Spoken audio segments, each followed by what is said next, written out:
Welcome back to the Local Experience. I'm your host, Kevin Weir with Action Coach Business Coaching.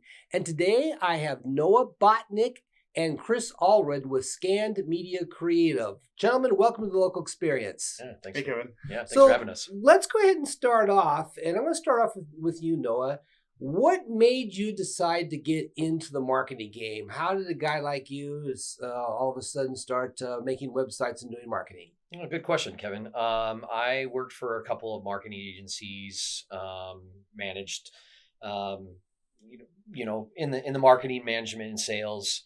What really made me start Scan Media was I was working a dead-end job at the airport and really liked QR codes, worked for a couple marketing companies. And that's kind of where we came up with this idea before there was responsive design websites that were fitting on mobile. You had to create a website for desktop and a website for mobile.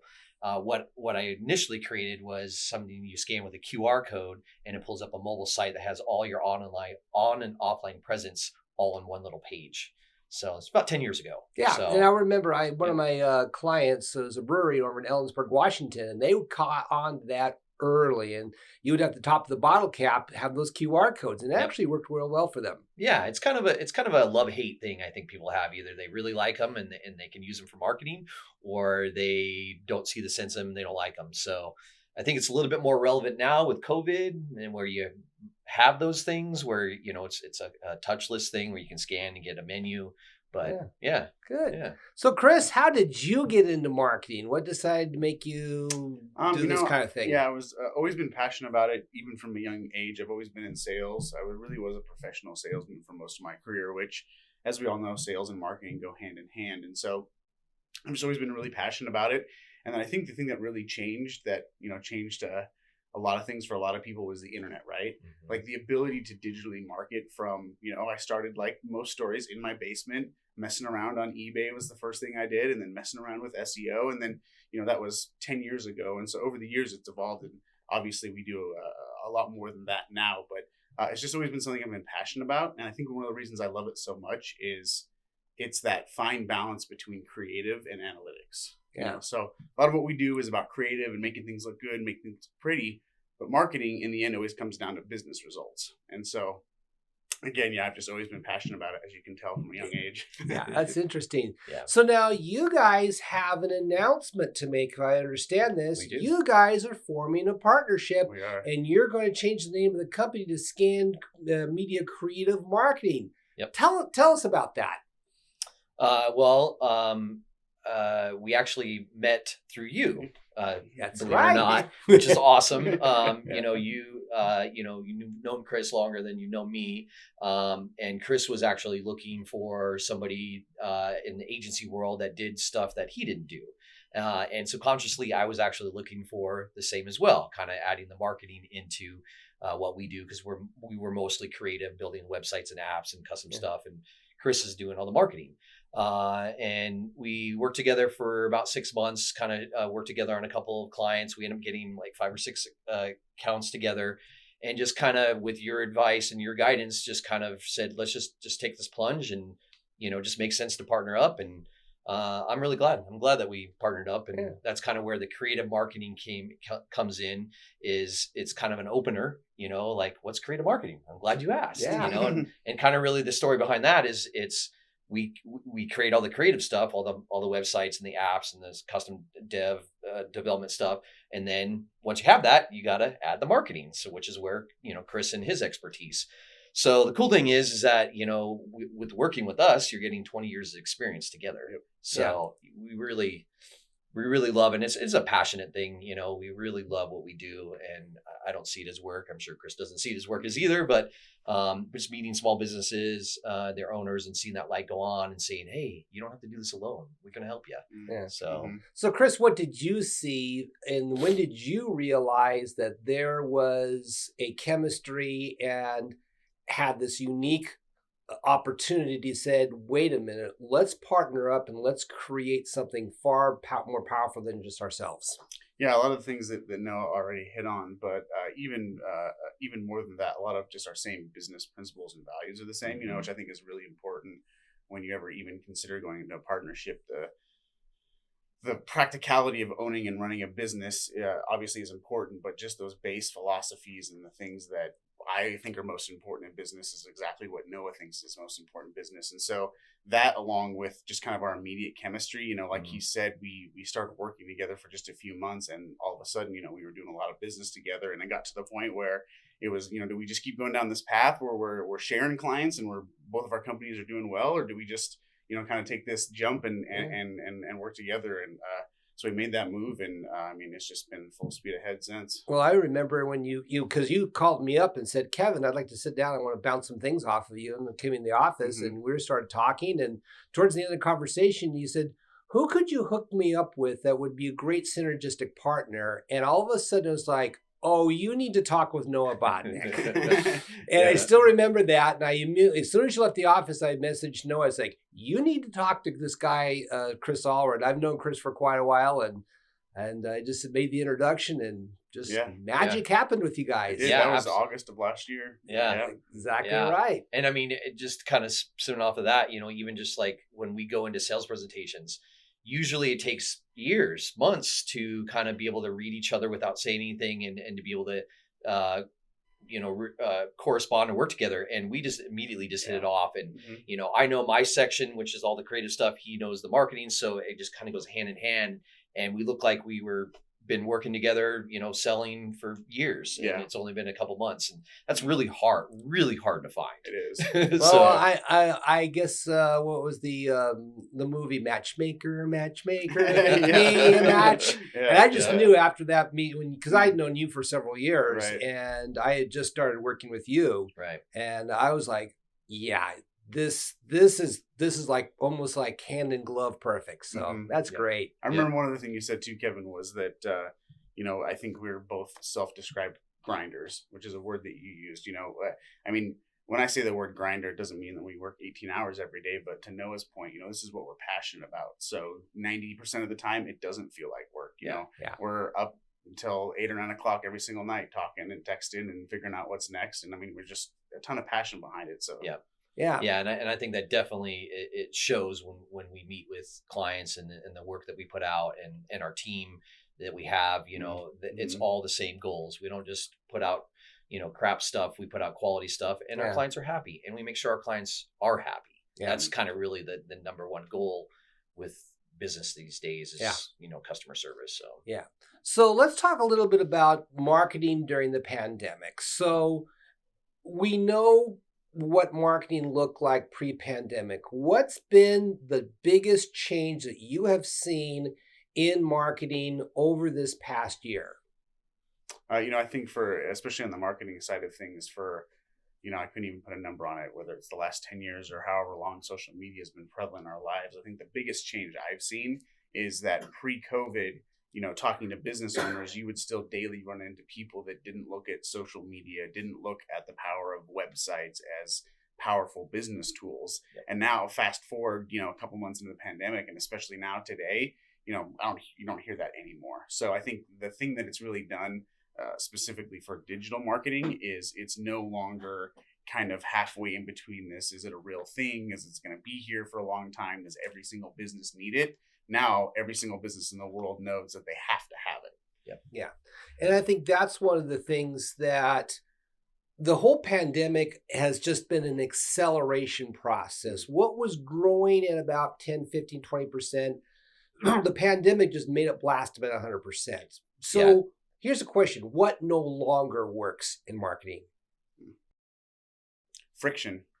Tell me about, what do you mean by tell me about that? Friction's a big thing in marketing. So when I say friction, right, we all know that in today's world, people have shorter attention spans, right? Like it's just a matter of where our society is. And so with that, people expect convenience in basically every interaction in their lives now today. So I think the one thing that it's gotten rid of is this idea that businesses expect their customers to do multiple things to get something simple. For example, it shouldn't be hard to contact a business and have to go to Google and then to Facebook to find their phone number. Basic things like that. I think, again, this perception of digital marketing and how maybe it's not the most important thing in the world. Well, no one saw COVID coming. And so now it really, for a lot of businesses, has become the most important thing in the world. Yeah. Yeah, I mean, this is the direction that we were headed anyways. And there's actually an article out that says in the last 6 months and 6 months of COVID, it's sped up 10 years where we were already heading that direction. But because of COVID, we're already there. It's 10 years. So this isn't going away. There isn't going back to normal.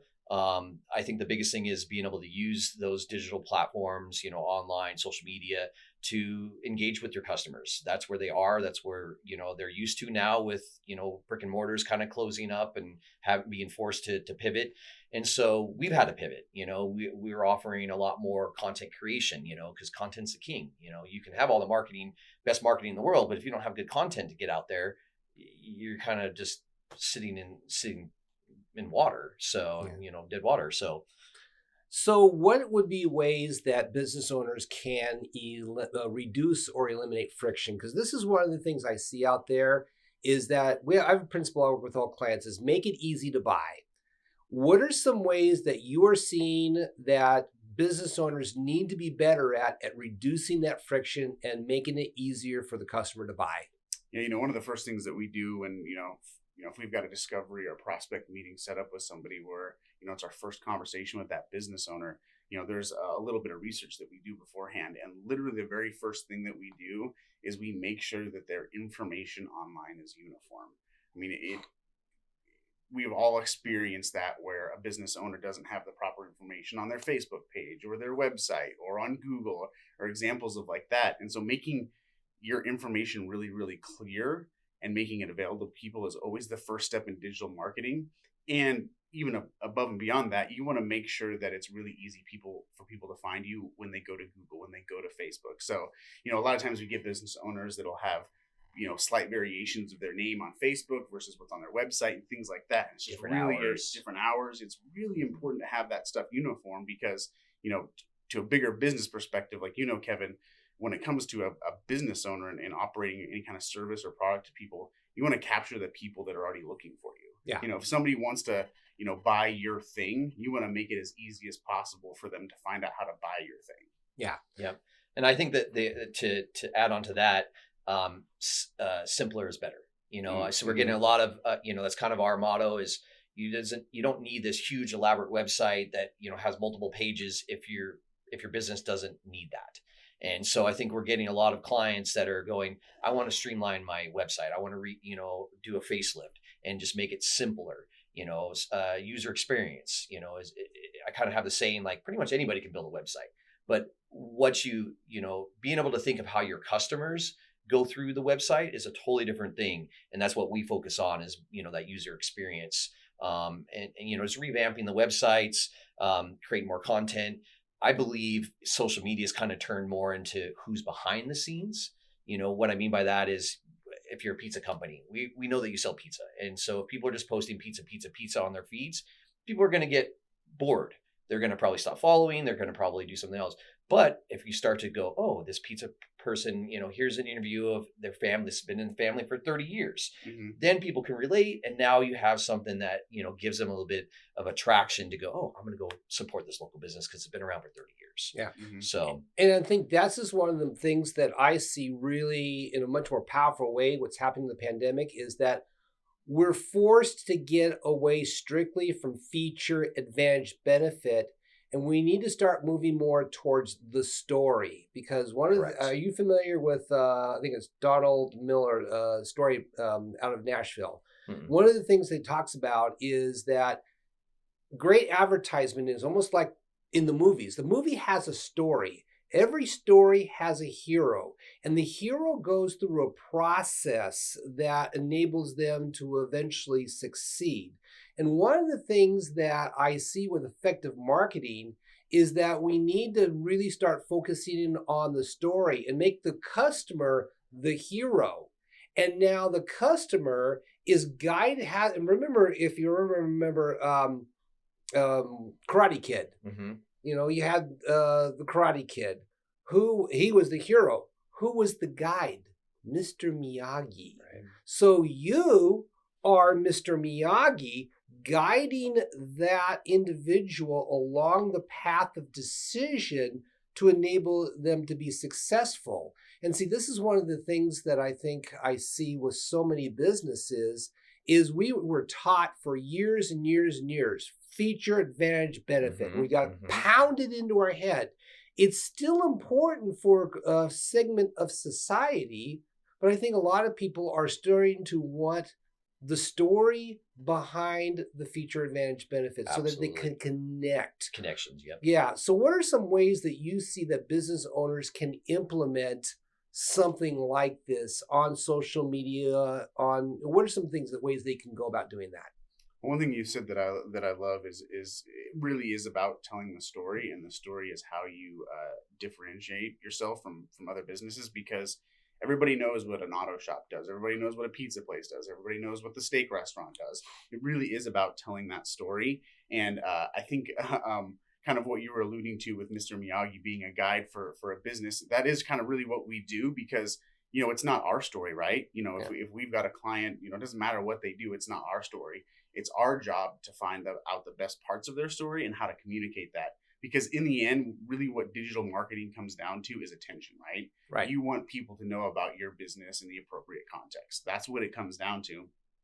And so by communicating that story through video, through social media campaigns, you know, through messaging on your website, all the things that we do, that's what can really make a business set apart. Because as anybody in marketing or sales will tell you, buying decisions 90% of the time are emotional decisions. And so if anybody, you know, if somebody sees a story and they can relate to it because they're a parent, or because they love dogs, or because they love the Seahawks or Gonzaga or whatever it is, that emotional relatability is really what can set people apart, because that just encourages that buying decision. Yeah. And I also like kind of the saying that I live by is just people buy from people they like. Yeah. So Right. if they know you, if it's not just, I know you serve pizza, but I know that, you know, this is your story, and I can relate, then, you know, I'm going to buy because I like that. Yeah. I think another thing too, that's a good point is, and it doesn't come up so much anymore, but ROI.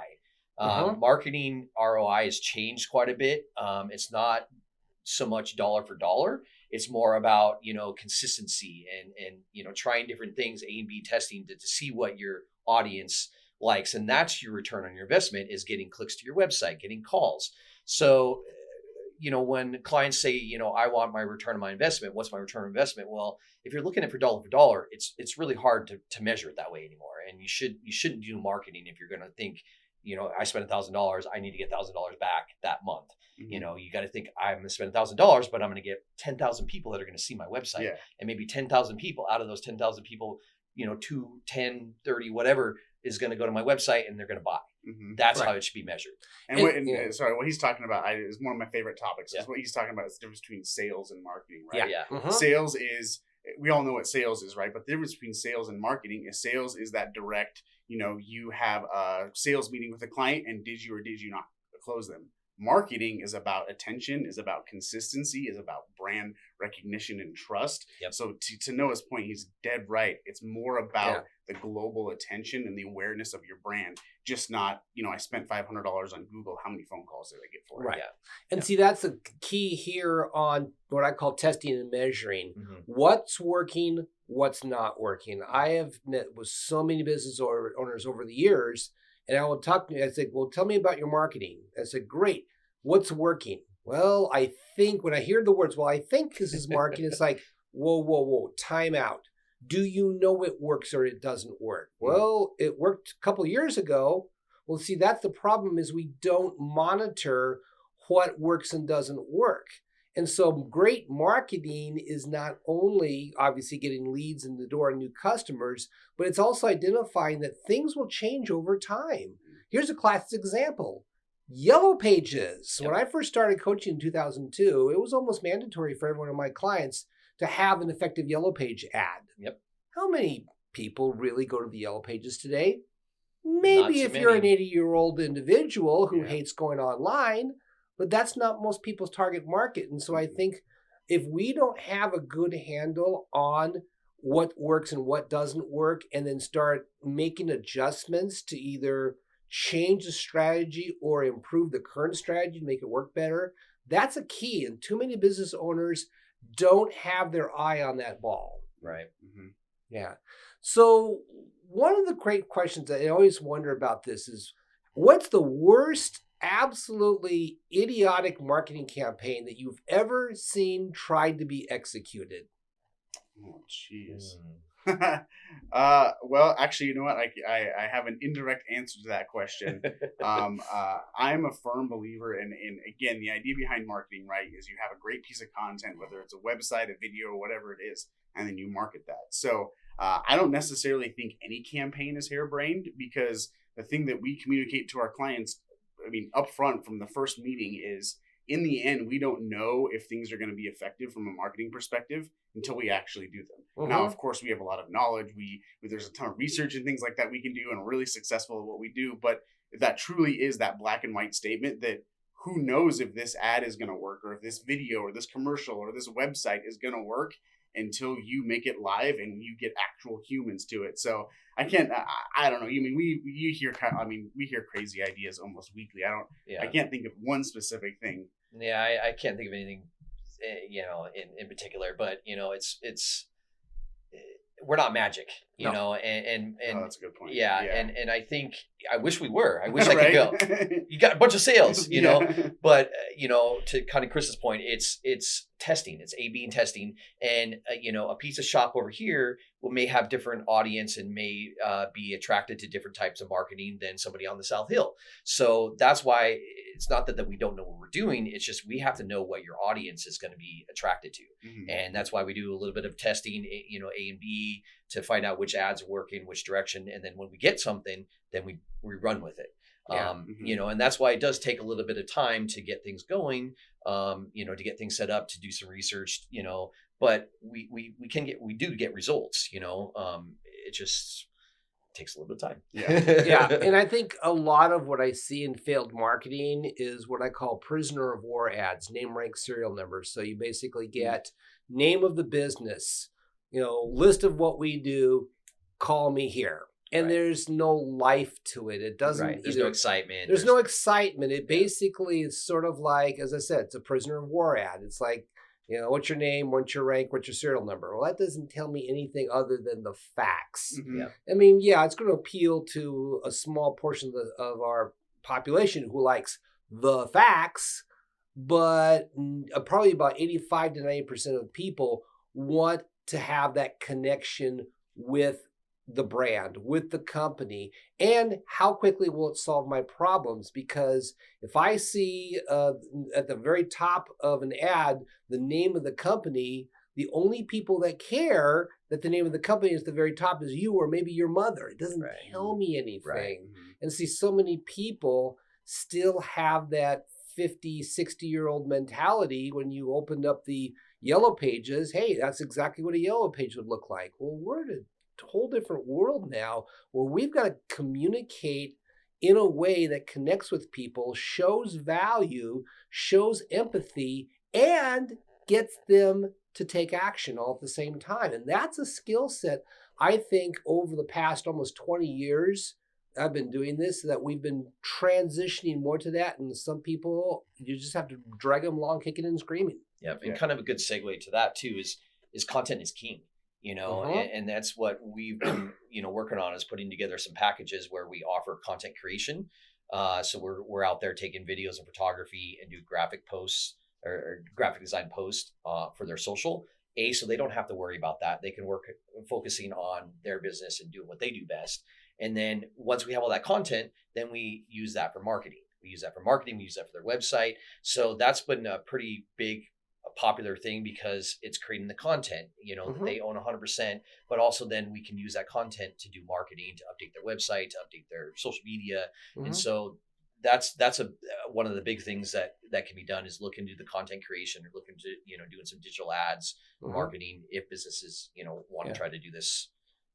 So what do you say to an individual where you need to do some graphic designing and they tell you, what, my cousin Vinny, who knows how to operate Adobe, I'm sure he's going to be fine just doing my logo and my graphic design. What do you say to a person who says, hey, you know what, he's going to charge me 20% of what you're going to charge me, and he knows how to do that? What do you say about that? Actually, I think I keep having these very indirect answers to your questions, Kevin. But honestly, that any sort of question in that vein, really, I always default to, I think, a really important sales principle, which is don't sell the unsellable. Right. You know, if people start the conversation off by challenging value or price or things like that, you know, that's generally not something that is even worth pursuing, because you can't, you know, let me back up even a little more. One thing that I've learned in this industry for doing it for so many years is you can either someone sees the value in what we do and they get it, or they don't. I have wasted many hours of my life, and it took me a long time to learn that you can't convince those people that don't see the inherent value in what we do. And not only that, if you do, and times I was successful in doing that, those relationships were a lot more difficult because that client was only half bought in. You know, essentially, I just did a really good job of presenting the value and convinced them, but they weren't all the way in. So that it isn't a direct answer, but generally speaking, if the conversation goes to that place, you know, we just, again, it's don't sell the unsellable, right? And if it's not a good fit, it's not a good fit. Yeah. You know? And I know when, you know, as a third party person, I've had those conversations with these people, and I'll pull up the graphics and I'm basically going to look at that and it's like, really? Is that really a quality graphic? Because so many times I've had these business owners that, oh yeah, my cousin Vinny put this together. Well, show it to me. And I look at this and I'm like, I'm going to be brutally, you know, tell me that you think this really reflects what you want people to see in your business. And is this what you want your business to be known for? And sometimes I'll get well, not really, but I saved a few bucks, you know, and it's like, I'm the individual. It's like, you need to find a professional, because this is your front facing of your business out there. When you have a mediocre feel to everything you put out, what's that message it sends out to the market? Well, we're just mediocre. Therefore, you're going to get pushback on price all the time. And you know, what you're really talking about too is social proof, right? I think, you know, back to the beginning of our conversation, I think that's something that COVID has made even more important. Is it's no, you know, to even some of your points about how it's not just feature benefit anymore. It's the story. Right. What is the story of the company? The brand of the company. And so I think brand is even more and more important. 100%. Yeah. And so, you know, like all the things that we've been talking about, telling the story behind that brand, getting that attention for unique content, all of those things are social proof to people that if they've never even heard of your company, regardless of what you do, but the first time they see you, you've got a brand that people expect companies to have in 2021. You've got an appropriately, you know, you've got a good site, you've got a social media presence. All those things are not necessarily individual factors that make buying decisions, but them combined together are all a part of their buying decision. And so it's things like, yes, this is a legitimate company. Oh, I can see the owner. Here's a picture of him. Here's him talking on camera. All of those little subconscious things, again, by themselves as individual pieces, may not be the most important thing, but collectively they can make all the difference in the world. And I think it's pretty cool. I mean, you nailed it with the brand, and you know, I think it's kind of cool that when you have a brand, not a logo, but a brand, and a brand has everything's cohesive, online, offline, business cards, you know, people start recognizing, like what Chris was saying, you know, where we built brands for clients, and then they call us up and they go, people just recognized, they knew who we are, and it was just the color of our business card or the shirt I was wearing, and it was pretty cool to see. It really does truly work. If you build a good brand and everything's cohesive, people are going to start to recognize your brand elements, not your name, but oh, that's Scan Media, or oh, that's Pizza Place, you know, based off of that the brand that we put out there. And so that's why it's super important to make sure your brand makes sense today. You know, I mean, brands that were built 10 years ago may not, you know, things change, you know, and so it's good. I mean, Scan Media, we've updated 4 times, you know, 3 or 4 times, just because we have to change with, you know, progression of where everything's going, you know, styles change, you know, so. And that's a good point, but let's talk a little bit about consistency. I understand that we need to obviously refresh our brand at times, but what if I'm a business owner? What does marketing consistency look like? Good question. Yeah, it's really just, again, the same kind of theory that we're operating is it's consistently telling your story. You know, one really important way and the most obvious way that people do that is through social media. generally speaking, they do that through social media with organic content, not ads that they're running, not ad spend that they're spending, but just like when anybody goes to their own personal Facebook page and does a post. Now, the reason that consistency is so important is that when you post on Facebook, say you own a business and you have 1,000 followers on your business page, you post something on your page, that does not mean all 1,000 people that follow your page see individual posts. It might be 10%, it might be 15%. And if it's a really good post and you get a ton of engagement, it might be 30%. But there's literally never a time when you will do a regular post on a social media platform and your entire audience will see it. Right. So that is the most practical reason of why consistency is important. But then it also ties into a lot of the other stuff. It is another form of social proof. If you consistently see something from a company it doesn't have to be day after day, although no such thing as too much content. I would tell everybody to post every single day if they could. I wish we could. We try to pull it off. Yeah. But anyway, that consistency is also that social proof, right? Like if we see brands over and over and over again, and then we inherently trust them. And see, this kind of then leads to the discussion that, and I've seen this before, where business owners, when let's say business starts slowing down, and I saw this as soon as the pandemic hit and things started slowing down, you know what one of the first costs that they wanted to cut? Marketing. Mm-hmm. And I had to say, no, absolutely not. As a matter of fact, I think you need to double your marketing budget. And they look at me like, well, I don't have the money.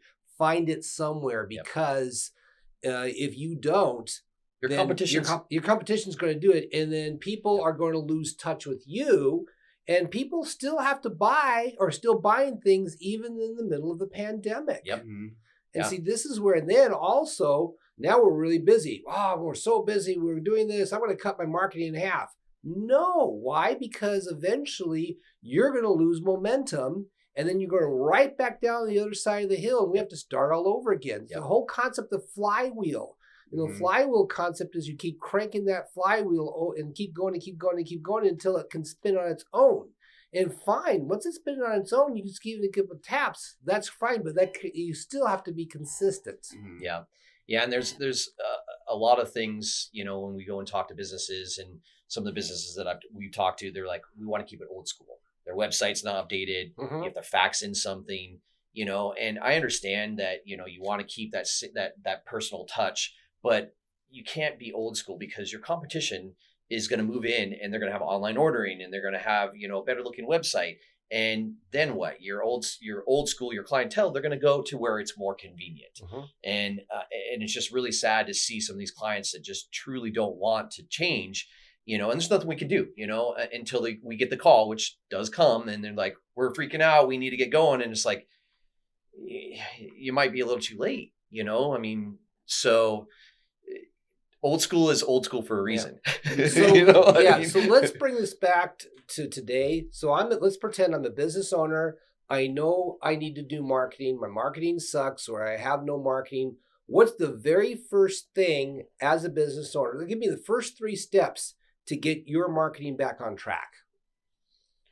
I think we talked about it a little bit. The first step is to, the foundational stuff. Make sure your phone number is right on your website. Make sure your email address is right on Facebook. Make sure the link to your homepage is right on your Instagram page. Your logo looks cohesive across all the platforms. It's not different styles or whatnot. Mm-hmm. So yep. So really, kind of the foundational thing is always the first step, and then after that, it's really about again, kind of back to this idea of friction.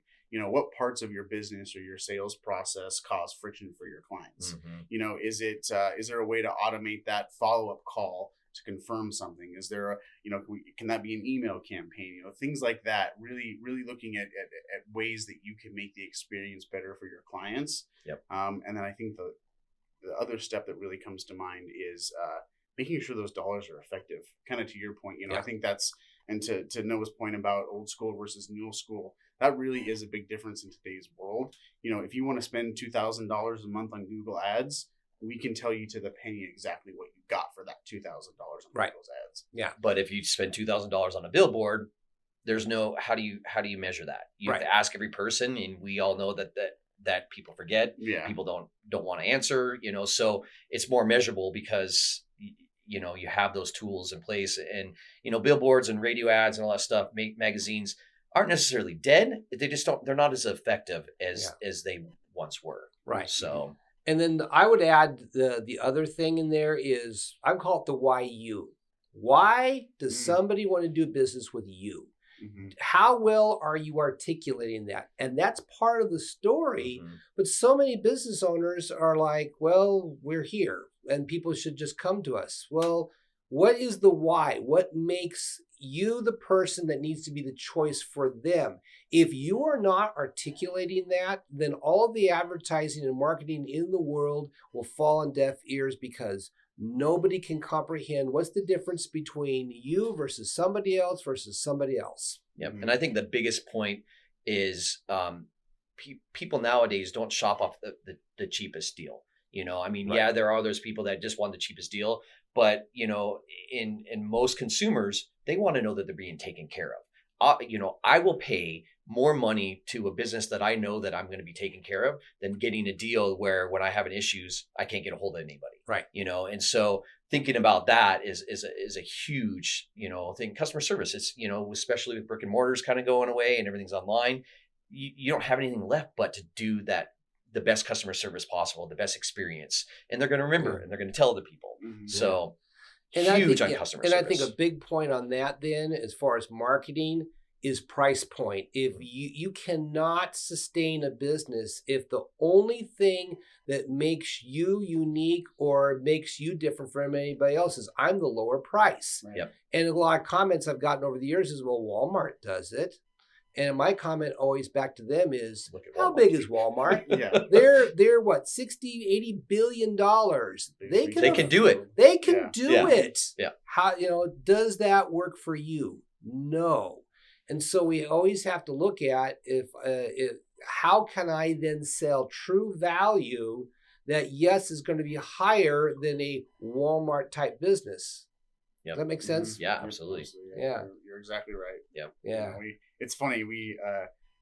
I think that's a really important point that you hit on. Is we hear those comparisons, a lot when small businesses, we all have the tendency to compare to our things to the brands that we know. But you're right. Things that work on a national level, on a national philosophy for business, just don't work it like they do regionally. Yeah. Exactly. Yeah. And that's one thing is Spokane. I think we all still consider Spokane a big little town. Yeah. And so to make it more local, the Yeah. local experience here, it really is about telling the story. But if you can tell the story and tie it to the place where we all live and work, that's where you can even really go next level. Yeah, it's the bread and butter, and that's what I truly love about Spokane is the networking, the people that they support local. And I don't think I've ever seen or been in a town where it's really that apparent. Yeah. Where it's like truly going to paying an extra couple bucks to go to a local place than going to the convenience store on the corner. Because it's just convenient. You know what, Noah? That's a great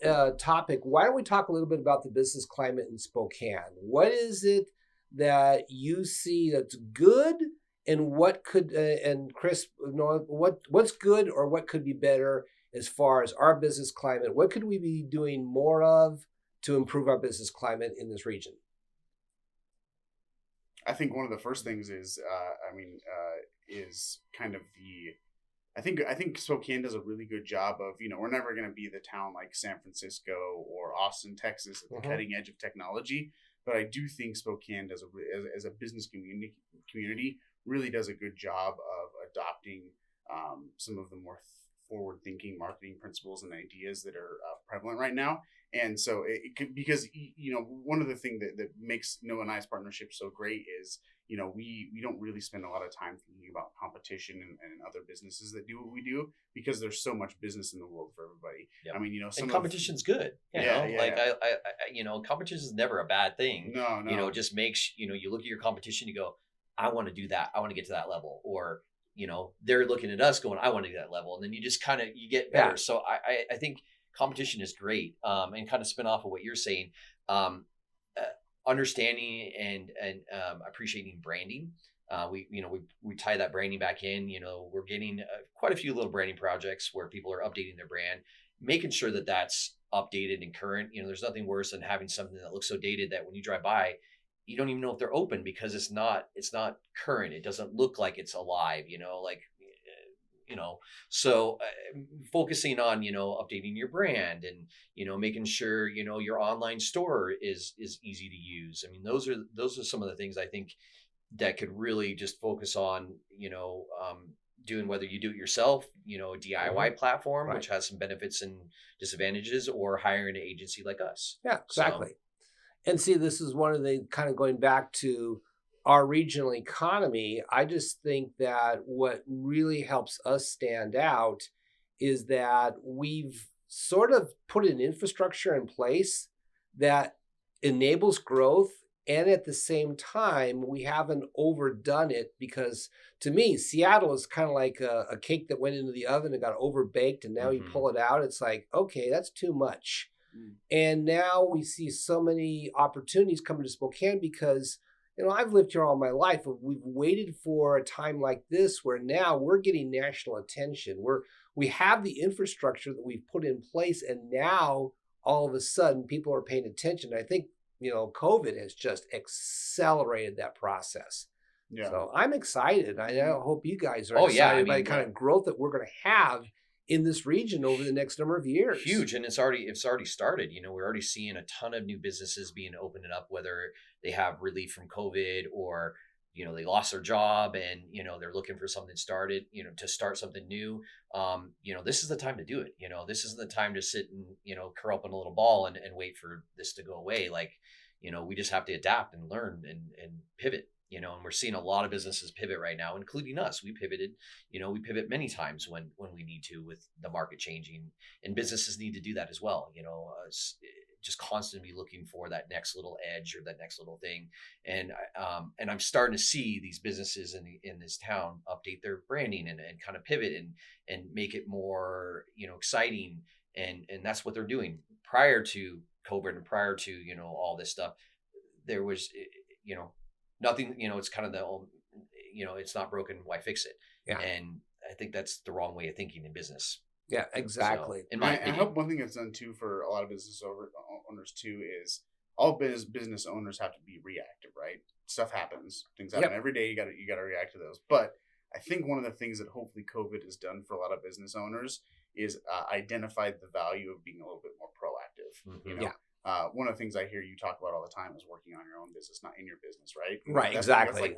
That might be Kevin's first tattoo, right? Like you said that so many times that would be a great first tattoo for you because it is true, and being more proactive, and again, just starting to think about some of this stuff before it becomes oh my gosh, something happened in the world and it's changed everything. Yeah, and that's my mantra is work on your business, not in your business. Mm-hmm. And I think what Spokane did a number of years ago is they decided to work on their business. They flew up to 30,000 feet and said, hey, what do we need to do to fulfill a vision that's far bigger than what we have today? Obviously, that, whole Expo 74 was the beginning of that, but it didn't end there. Right. And it's the same way with business owners.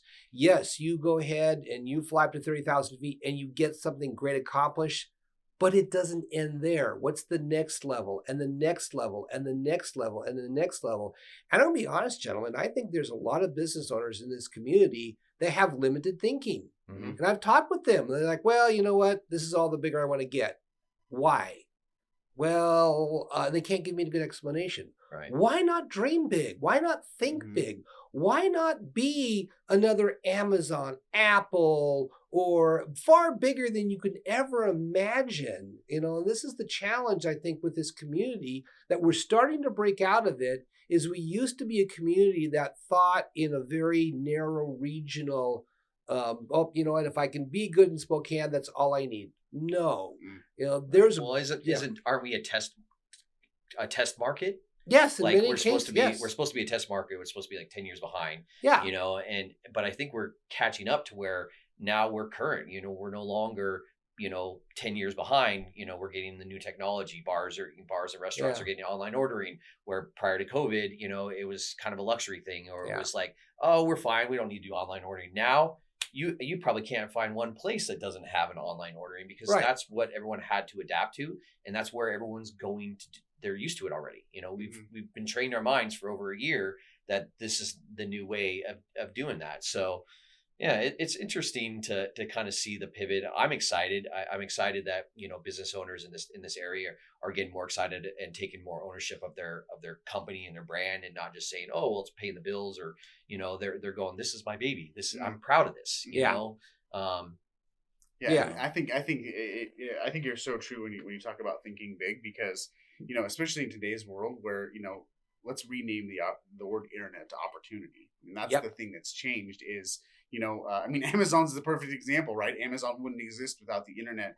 But more my point is that because people still tend to always think about what can happen in the 10 miles around me. Well, the internet has changed that completely. I mean, if you want to make $80,000 a year selling honey online out of your backyard, you can do it. Can do it. I mean, and another thing that I always think about when I think about people thinking big and holding themselves back is, other humans don't have superpowers. Jeff Bezos, yeah, he's a smart guy and he had the right idea and he had the right technology available to him at the right time. But if he can do it, he's made up of the same stuff every single other human in the planet is made out of. And so I've always operated under the ethos that if somebody else can do something, there's no reason that they can't be replicated. Yeah, exactly. Yeah. And so this is where what I'm excited with you guys, especially with you coming together in a partnership, is you're giving so many of these business owners the ability to live a dream far bigger than they could ever imagined without a supporting cast like you guys have. So that I have to hand it to you.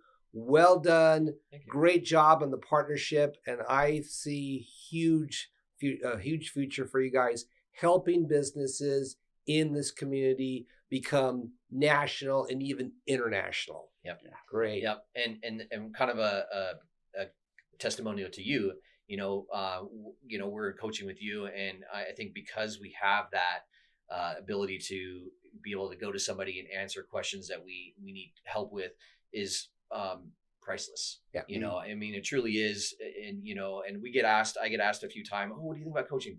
100% love it, and people just don't really, they thought it was, too expensive or out of their price range. But when you really look at it, it really does help drive this business. And, this partnership couldn't have gone smoother if we didn't have you in the picture to kind of help guide us, along. So thank you for everything thank that you. you do. Yeah, as well. And always remember, you guys are doing the work. You guys have the vision. You guys have the dreams.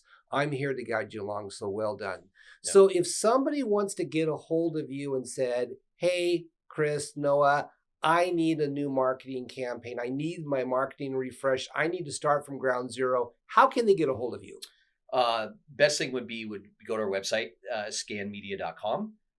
We are moving back into the Jefferson building here in March. And so we'll have a brick and mortar place that customers or clients can meet us, or just give us a phone call, 519-720-7833, and just set up a meeting, and just kind of go from there. And one thing I'd add to that too is I think one thing that also makes our agency different than a lot of places is that as the owners of the company, we're the only ones that sign agreements with our clients. One thing that's really, really important in marketing and in what we do is expectations. Mm-hmm. And so as the owner of the company, we never have a piece of business or any sort of project that comes through the doors that we don't know everything about, because we want to set those proper expectations. We're not the kind of company that we meet with somebody and we're like, hey, we're going to make you $1 million in 90 days, just sign here.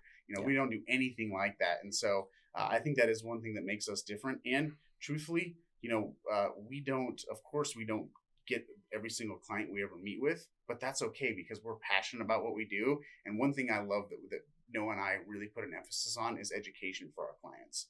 Because digital marketing, there is so much to it. And, we can spend hours talking about just Google or just Facebook, right? So a big part of what we do is education too, which is what we're passionate about. So I guess what I'm getting at is, even if you just want to have a conversation about marketing, definitely reach out to us. We'd love to talk about. And to add into that, we're not a hard salesman, used car salesman, buy. We have a conversation and we earn people's business. Mm-hmm. And it needs to make sense for the client, and also needs to make sense for us as well, because we don't want to, go into a partnership and then it doesn't work out. So, yeah. Well, thank you so much for coming in today. And thank you for watching The Local Experience. Go ahead and hit the subscribe button to get notifications for our next show, and look forward to seeing you next time. Thanks.